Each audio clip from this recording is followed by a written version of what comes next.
This will be a short one. I'm just analyzing this board. This is a 7-foot board, and typically when you get a wider board in red oak or any tree, it's covering the breadth.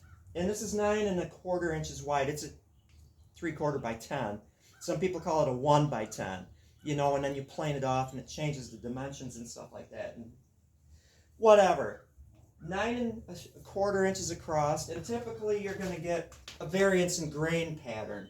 It could go with a 12-inch board. I've seen them from quarter sawn, which means that the growth rings are 90 degrees to the plane of the board, starting at angle to plane sawn, which means it's going along the growth rings, to then a bias ring, angled, and then quarter sawn. Quarter sawn, this is the plane of the board, growth rings are like this. Bias ring, angled, plane sawn or flat sawn, growth rings. It's your lesson in growth rings today. Anyway, this is perfect because I don't make bows that are quarter sawn. I don't care for it because if you have changes in like a narrowed handle or the tips are like angled, they can split off unless it's bad. But this is good from side to side.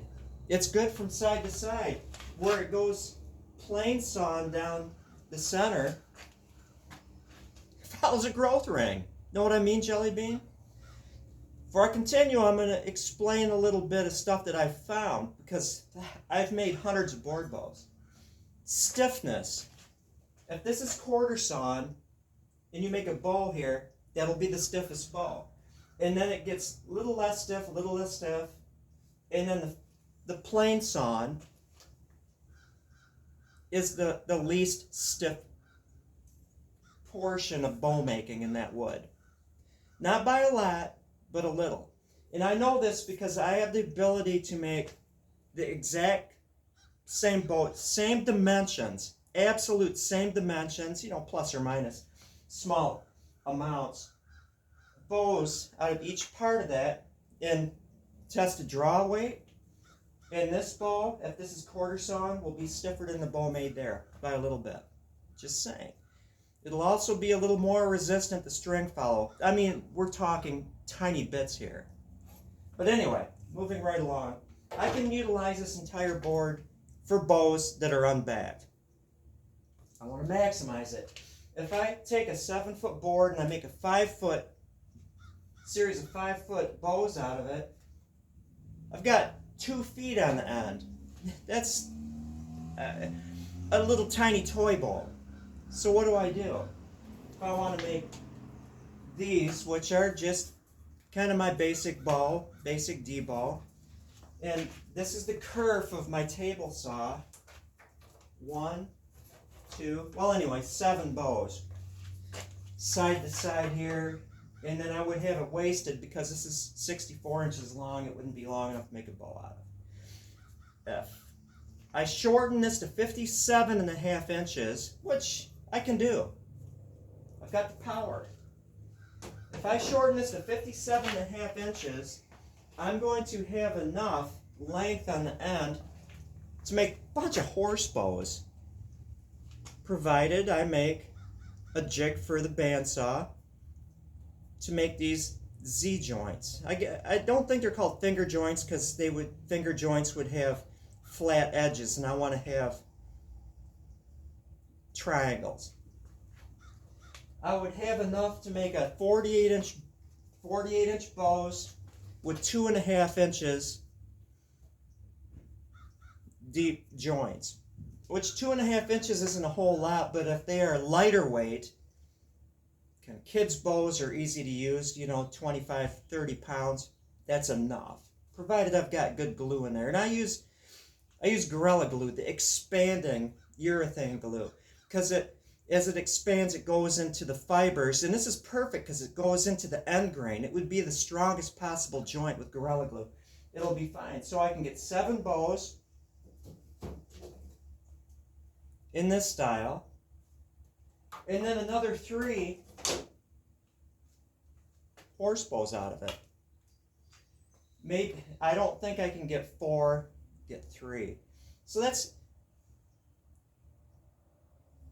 wow. It's 10 bows. That's a lot. And if I just make $100 off each one, that's $1,000. This is a $1,000 board. You know, so that's pretty incredible. Some work involved. And that's about it. Let's see, I talked about the growth rings, talked about the stiffness variation, which a lot of people don't think about, and the importance of this, because if you go to eBay, want to buy some Osage, you can get, in it, you want to use a clean one. You know, sometimes you want to make a character bow, you want to have knots, you want to have snakes, sometimes you want to make a clean bow, which is just, you know, straight wood, easy to get down to a growth ring, blah, blah, blah. Well, you can get, you know, you want to make a long bow, 66, 68, maybe 70, you're ambitious. Long, clean stave for a lot of money. Or else you can get the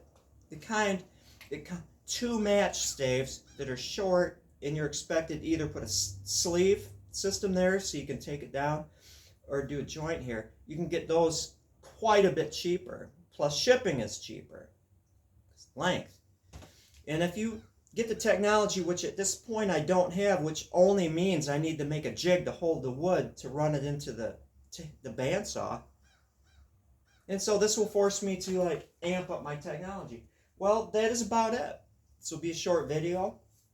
The only addition I will say is I'm very sensitive now. I'm sensitive. I like sparkles. No. To listening to the same songs over and over again because of my day job. They've literally, this is no exaggeration, been playing the same music set, excuse me, that repeats like every 3 hours. It's horrible. For the past 2 years. They've been playing the same set for 2 years. Can you imagine that? And so now when I go to the classic radio station, WKLT, which I listen to, it's like, oh gosh. Now the music that I literally been listening to for the past 50 years. You know, over and over again. It hurts more now that I've been forced to listen to this elevator music. It's like, I'm done listening to repeating music. So I wind up listening to these other stations that have music I don't like, but I don't hear the same thing over and over again. It's like this is the first time I've heard this song. Now it is true, you can listen to Leonard Skinner and Led Zeppelin over and over again. Rolling Stones, you know, why not? I'll throw them in there. It's like these great bands. I'm not saying I don't want to listen to Foghat, I don't want to listen to this and this and this. But I wish these classic radio stations would play some of their lesser played songs, because they've got huge amounts of music that they've created, and they'll take, let's throw this out there, Cheap Trick, I'm just saying. Play some of the songs from Cheap Trick that they haven't played over and over again. Let's listen to some new stuff. Maybe it wasn't as popular, but it's a great band. Music we haven't been listening to over and freaking over again for the past 50 years. Okay, that's my rant. I'm done. Gonna eat some breakfast and go off and hawk some vegetables. Produce manager at a grocery store, by the way. Finish my day at 4. It's a 7-hour day today. And then come back and I'm gonna start cutting out some bows. It's gonna be a great day. Hopefully it does rain when I'm at work. I parked my motorcycle out there because it needs to be washed. Motorcycles are waterproof, BTW. Have a good one.